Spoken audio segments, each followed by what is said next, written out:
Olá, minha gente. Aqui quem fala é o Lucas Luquezzi para comandar esse papo de redação de terça-feira, dia 2 de julho. Sejam todos muito bem-vindos à nossa rádio Folha FM 100.3, portal folhabv.com.br e o canal da Folha BV no YouTube. Um podcast bem pesado, né? Porque são notícias aí, notícias pesadas, né? Impactantes. Daqui a pouco a gente vai falar sobre impeachment do governador Antônio Denário, que está avançando na Assembleia Legislativa. Tem também notícias de polícia, com destaque aí para a soltura, na verdade uma atualização aí do caso Jânio e Flávia, em que 2 suspeitos foram soltos e outro foi colocado em prisão domiciliar. Temos também aqui informações sobre o caso da Juliane, né, que foi assassinada na porta de casa, e também um resuminho aqui sobre a discussão em torno da reversão ou não da terra indígena Raposa Serra do Sol. Hoje, a Câmara dos Deputados, por meio da Comissão de Agricultura, reuniu parte dos setores envolvidos, né, e discutiu a respeito desse assunto. Já já a gente fala a respeito disso.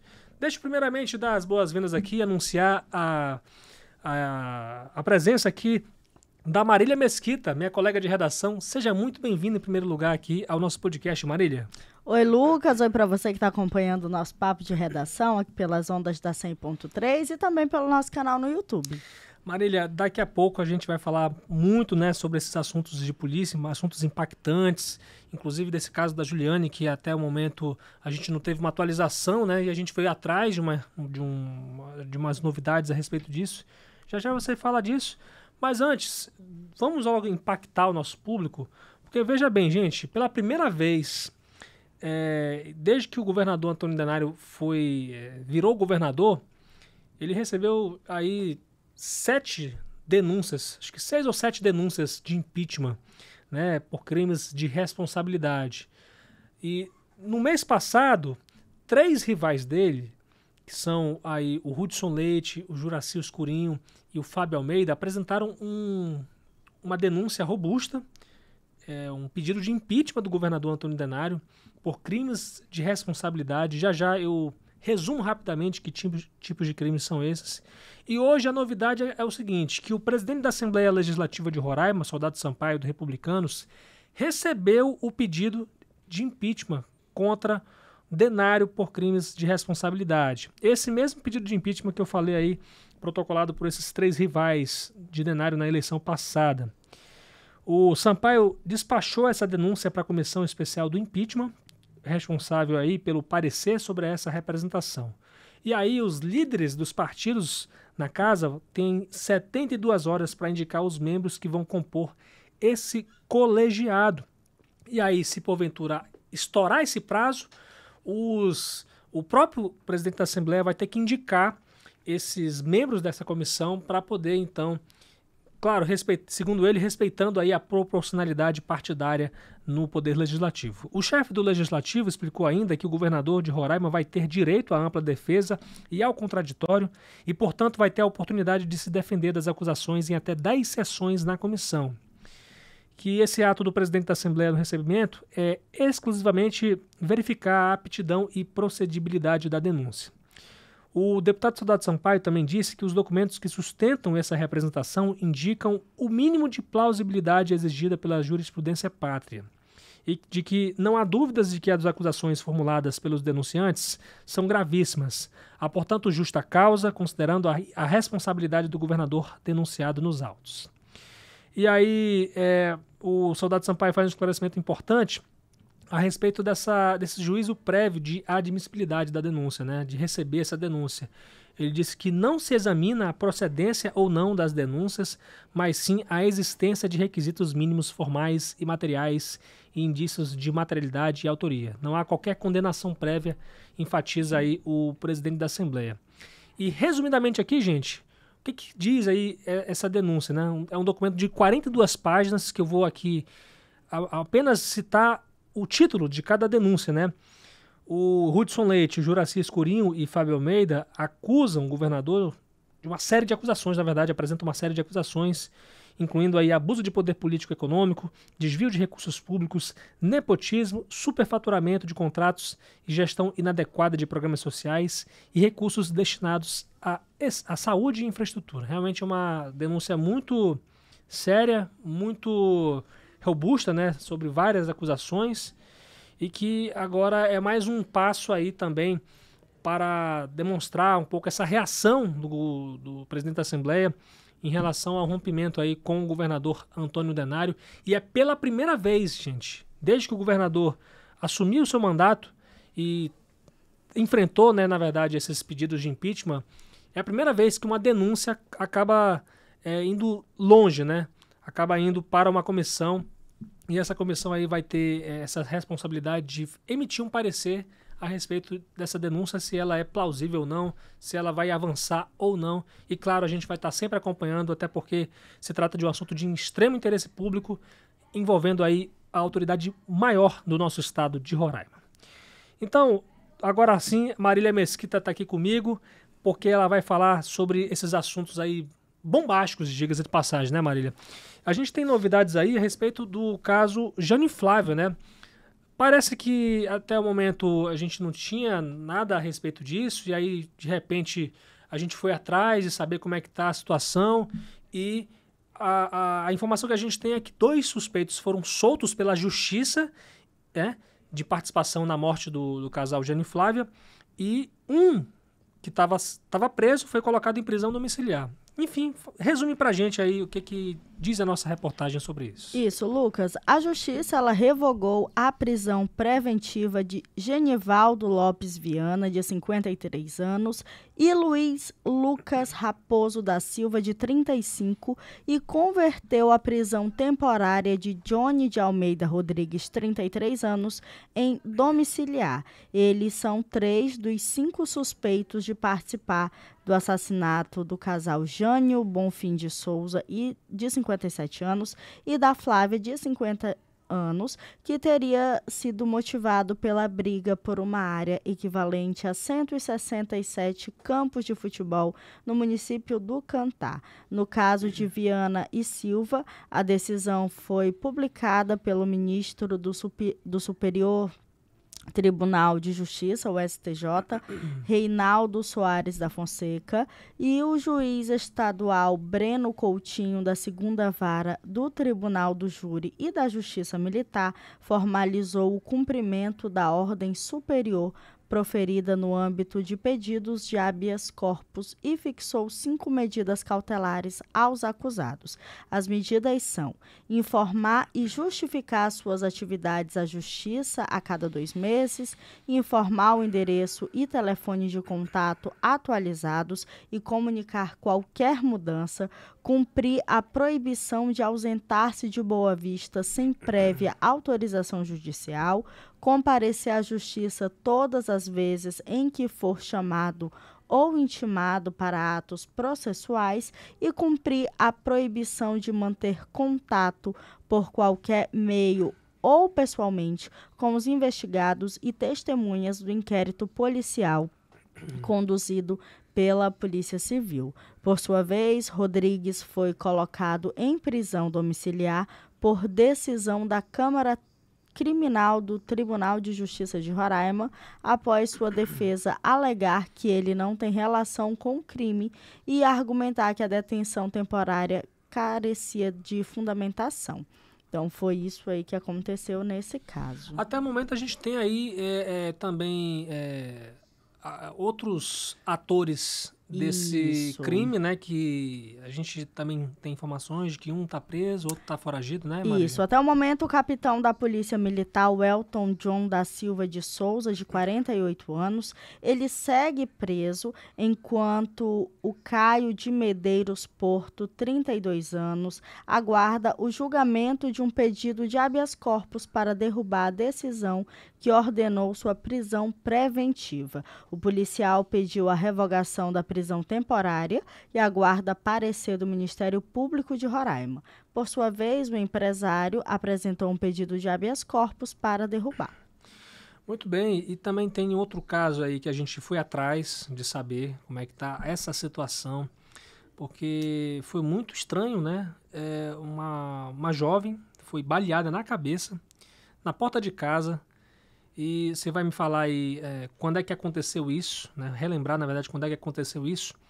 E até o momento a gente particularmente não tinha informações atualizadas, e a gente foi atrás de saber como é que está a apuração em torno da morte da jovem Juliane, né, que foi assassinada na porta de casa, né, Marília? Fala pra gente. Isso, Lucas. Esse caso já tem 1 ano e 2 meses que a Nossa, Juliane já? Feitosa Araújo, de 23 anos, ela foi assassinada, como você disse, na porta de casa, no dia 12 de abril, no bairro Doutor Silvio Leite. E esse homicídio ele aconteceu aí na frente da mãe e da filha da Juliane. Sim. Os familiares dela procuraram aqui a reportagem para pedir um espaço, porque essa família pede aí respostas da Polícia Civil sobre o crime, tendo em vista aí que esse crime já tem 1 ano e 2 meses, nenhum suspeito pelo crime foi preso, e a família, eles pedem aí essas respostas porque, segundo eles,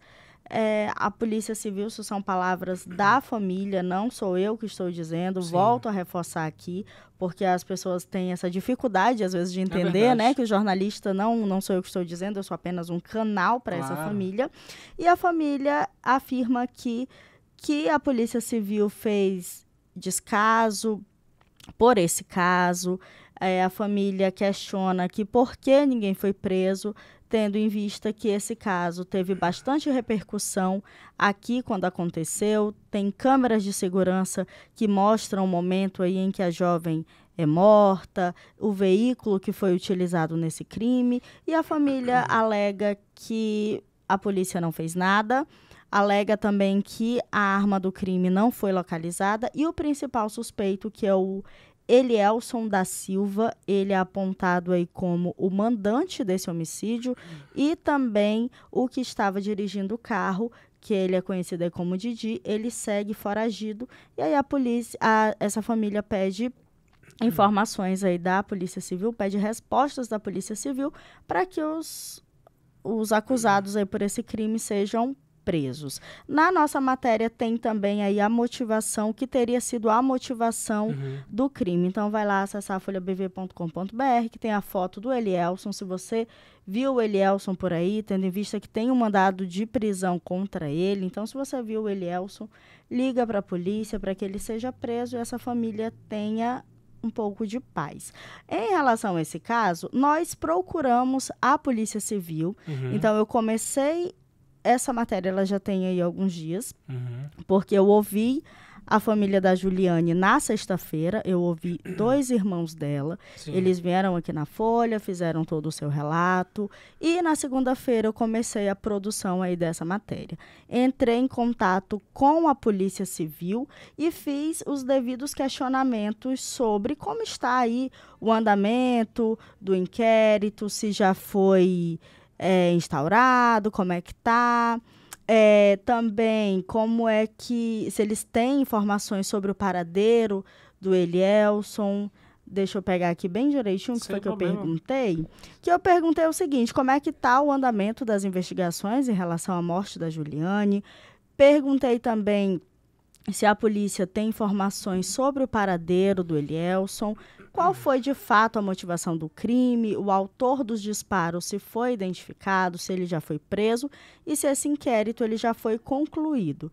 Dei um deadline longo, deadline é um prazo para que a Polícia Civil responda, e até o momento, até a gravação desse podcast, que são 16 horas e 32 minutos, nós ainda não tivemos nenhuma resposta da Polícia Civil. Mas a gente vai seguir cobrando, né, Marília? Porque a gente gostaria muito de que a sociedade possa saber quem são os culpados, né? Que se faça justiça, né?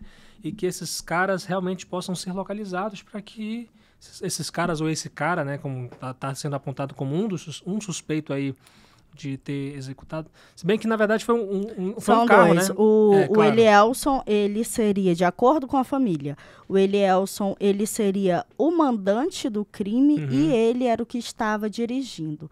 O autor dos disparos, a família aponta como sendo outro rapaz, que também está lá na matéria, como ele é um rapaz que não é apontado nas investigações. A gente coloca só as iniciais dele, mas a família acredita que o autor que o mandante desse crime é o Elielson. Então tá.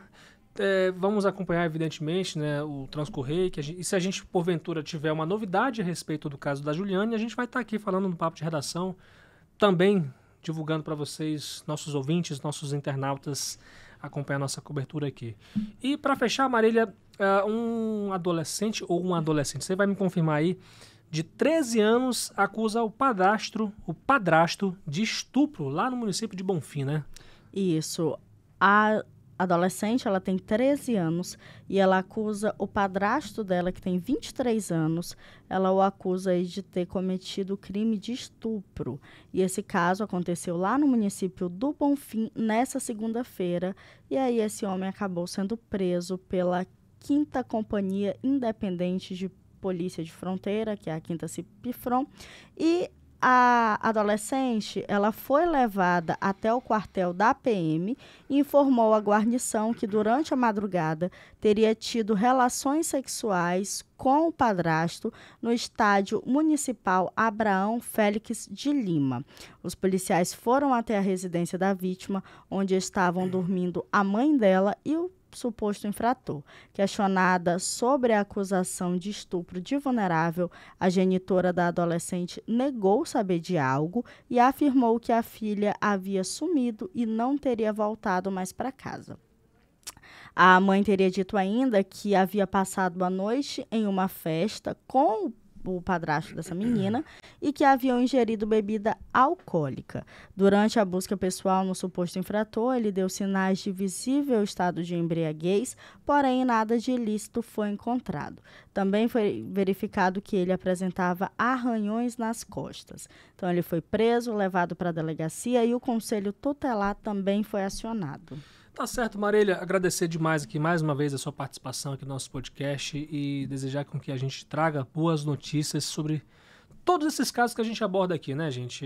São casos muito sensíveis, muito complicados, né? E também demanda muita apuração, né, Marília? Isso. É muito complicado o nosso trabalho, né? É bem complicado. Tanta coisa técnica também, às vezes quando a gente recebe inquérito, a gente recebe decisões judiciais. A gente tem que ler, tem que entender, tem que ouvir a família. Aí manda demanda para alguém, tipo, no meu caso, nessa da Juliane, para a Polícia Civil, tem que aguardar uma resposta. Sim. Então é todo um trabalho assim minucioso, mas que no fim é recompensador, porque a gente entende que fez a diferença na vida de alguém, então isso é bem importante. Eu tenho uma mania, particularmente, cara, gostei dessa matéria que eu fiz, eu fico lendo, relendo. Você, porventura, tem esse tipo de mania, assim?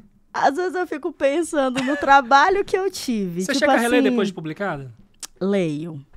Eu vou olhar ali para ler se não passou alguma coisa batido, se eu poderia ter colocado mais alguma informação. Vou olhar se as fotos ficaram bacanas, o que eu poderia acrescentar nessa matéria. Muito bem, é isso aí, gente. Obrigado, Marília, pela participação. Posso mandar um beijo? Então, por favor, pedindo beijo aqui. Por favor. Quero mandar um beijo pro Jonatas e para todo mundo que tá lá na comunidade, lá na terra Yanomami, Demini, que fica na região de Barcelos, no estado do Amazonas. E tá lá o Jonatas, o seu Henrique, que eles estão ouvindo a gente todo dia. Ele falou para mim legal, que às 18 horas eles sintonizam aí na 100.3, então beijo pra vocês. Cara, a gente tá indo muito longe. Eu fico muito feliz por isso, gente. Eu amo fazer o Papo de Redação todos os dias. Isso me motiva ainda mais, né, a continuar esse trabalho. Com certeza deve te motivar também, Marília, você tá por aqui. Sim, quase como é que apresenta junto? Esqueci o nome. Enfim, beijo, tchau, até a próxima, que eu venho aí com boas notícias. É quase uma co-apresentadora. Isso, essa palavra. Tipo isso. Obrigado, Marília, até a próxima. Tchau. Então a gente segue por aqui porque nós vamos, na verdade, fazer um resuminho aqui do que rolou na audiência pública promovida pela Comissão de Agricultura da Câmara dos Deputados, né? Reuniu aí a bancada federal e tudo mais. Porque lá, gente, o assunto era a reversão da demarcação da terra indígena Raposa Serra do Sol, aqui no estado de Roraima. E um dado que chamou a atenção durante essa audiência foi apresentado aí pela diretora executiva da Associação Brasileira da Indústria do Arroz, a ABArroz, a Andressa Silva. Ela apresentou um relatório que revela que, sem essa demarcação, Roraima seria o terceiro maior produtor nacional de arroz, ao produzir o equivalente a 750 mil toneladas do grão. Isso, segundo ela, daria para alimentar aproximadamente 15 milhões de pessoas. Essa reunião da comissão contou aí com representantes da Associação dos Arrozeiros de Roraima, da Associação Brasileira dos Produtores de Soja, a AproSoja, da Confederação da Agricultura e Pecuária do Brasil, CNA, além dos parlamentares do Estado, defensor Stélio Denner, do Republicanos, Gabriel Mota, do Republicanos, e Nicolete, do União Brasil. Além também do ex-ministro de Lula e ex-presidente da Câmara dos Deputados, Aldo Rebelo, do ex-vice-governador e antigo produtor da região, Paulo César Quartiero, do ex-deputado Márcio Junqueira e de empresários do setor, como Isabel Ichikawa, presidente da FIE, a Federação das Indústrias de Roraima, e do Sindigrãos do Estado. No encontro, a Andressa Silva, que é a diretora executiva da ABArroz, enfatizou que antes da delimitação homologada há 16 anos pelo Supremo Tribunal Federal, o Estado produzia 187 mil toneladas de arroz em uma área de 25 mil hectares situada nessa região. Isso equivalia aí a 1,7%, quase 2% da atual produção nacional. Desde 2008, esse quantitativo caiu pela metade. Hoje, 90 mil toneladas são produzidas em Roraima em uma área de 12 mil hectares, equivalente a 12 mil campos de futebol. Então, hoje, a produção de arroz no Brasil, em Roraima representa aí, nesse mercado, menos de 1% dessa produção, sendo o 10º maior produtor de arroz do Brasil. Com base em dados da Conab, a Companhia Nacional de Abastecimento, Andressa Silva concluiu que houve o fechamento de 65% da indústria de beneficiamento de arroz do território indígena, a perda de mercado na região norte e em países vizinhos, além de grande redução no número de empregos e na arrecadação de impostos. Na avaliação do consultor jurídico da CNA, Rodrigo de Oliveira Kaufmann, a delimitação é um desses exemplos eloquentes dos efeitos negativos quando a demarcação de terras indígenas é tomada apenas no seu sentido meramente quase que ideológico. O membro titular da Comissão de Agricultura da Câmara dos Deputados, o deputado Gabriel Mota, do Republicanos de Roraima, afirmou que as comunidades indígenas foram abandonadas pelo governo federal e criticou a retirada dos maiores produtores de arroz irrigado do Brasil da região. Segundo Gabriel Mota, não existe nenhum estado ou nação que se desenvolve sem explorar suas riquezas naturais. E também teve uma fala muito importante do defensor Stélio Denner, em que ele afirma que esse assunto deveria ser discutido também com outros setores envolvidos, os próprios povos indígenas e tudo mais, que ele defende, inclusive, que esse debate, porque Roraima tem poucas terras para se produzir, mas ao mesmo tempo em que ele fala que houve um dano não só para os territórios indígenas, para as comunidades indígenas, como também para os arrozeiros, Ele ressaltou isso. Então, minha gente, esse foi o resuminho aí que eu apresentei a vocês aqui no Papo de Redação, para você ficar por dentro das principais notícias do dia aqui do Grupo Folha de Boa Vista. Muito obrigado, minha gente. Eu sou o Lucas Lucchesi e aproveito para convocar vocês a seguir as nossas redes sociais. A Folha BV está no YouTube, no Instagram, no Facebook e no X. Rádio Folha BV no Instagram, Folha FM 100.3 no Facebook e no YouTube. E também a minha rede social pessoal, gente. @LucasLuchesi, LUCKEZIE. Hoje tivemos trabalhos técnicos de Fabiano Lopes, Rio Ferreira, John Hudson e Aduan Figueiredo. Nosso muito obrigado e até amanhã, se Deus quiser.